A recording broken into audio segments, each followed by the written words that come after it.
Welcome to the Real News Network. I'm Paul Jay in Baltimore.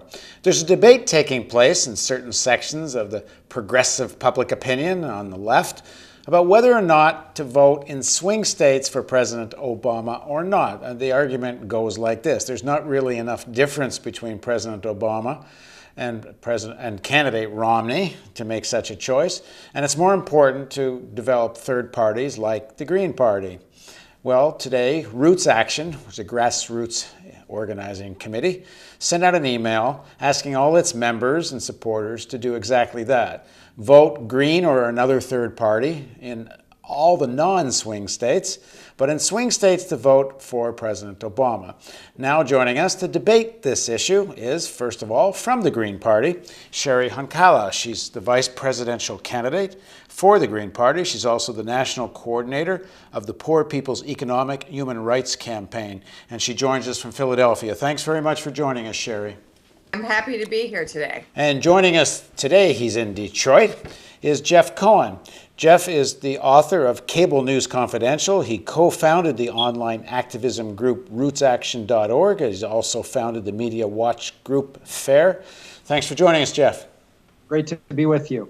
So Jeff, why did RootsAction put out this email today? Essentially, people that follow the Real News and have seen our interviews before, you've been quite withering in your criticism of President Obama, but now you're asking people to vote for him in swing states.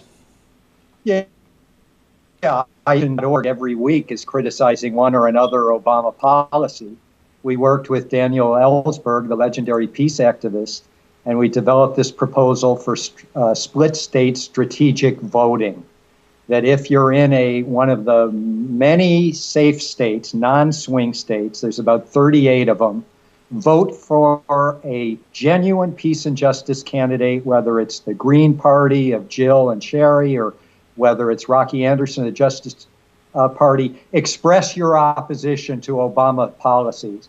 But in the dozen swing states, defeat the right-wing Republicans who are in many ways, you know, I'm a media critic. I listen to Beck and Limbaugh and Fox News, in many ways fueled by racism. Say no in those swing states to Romney and the right-wing Republicans who will be worse in almost every regard than Obama. Say no to them in the swing states by voting for Obama, but support independent third party and peace and justice candidates in the 40 states that are not swing. And I saw a quote from, I'm not sure who it was from, but on your email, it said, the person that said this said, I agree with the Green Party on everything except when they say vote for them in swing states. So Cheri, what's your response to that? Well, Jill and I are in it to win it. And we really believe that now is the time in history for everybody to vote their courage and not vote the less of two evils. And that means in every single state across this country. And we need to do it because people are not surviving this administration. They're not going to survive it for another 4 years. We will continue to see deaths for oil. We will continue to see situations like Eduardo in Kansas, a 14-year-old boy who was denied a heart transplant only because he was an undocumented immigrant. We've got to stop arguing about who's got the worst seat on the Titanic and get organized to get off this Titanic. We know that both parties represent corporate America, and they're going to continue to represent corporate America. Okay, Jeff, what do you say to that?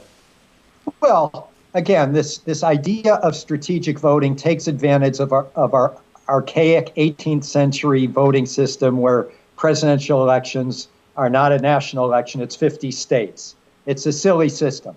If we lived in Northern Europe where we had a parliament and you could vote for the Green Party and maybe they would become part of a government with a more centrist party, that would make perfect sense. In our country, it's state by state, winner take all. The Green Party, unfortunately, is not going to win this year. And Romney's going to win or Obama's going to win. So if you're like RootsAction.org, and our approach has been endorsed by Dan Ellsberg and Noam Chomsky and Barbara Ehrenreich and Cornel West and Francis Fox Piven, Jim Hightower, Marjorie Cohen, if you're in a swing state make sure the right-wing Republicans who are worse on so many issues, and again, we're not defenders of the Democrats. We oppose the Democrats at RootsAction week after week. But the Republicans will be worse on Iran. They're worse on reproductive rights. They're worse on the Supreme Court. They're worse on who's appointed to the National Labor Relations Board. They're worse on the environment, even though Obama's been pretty damn bad. So it's a win-win. Build the protest vote, the left vote, the peace and justice vote in nearly 40 states, but don't let Romney win in those 12 swing states, Wisconsin, Ohio, Florida, et cetera, Michigan.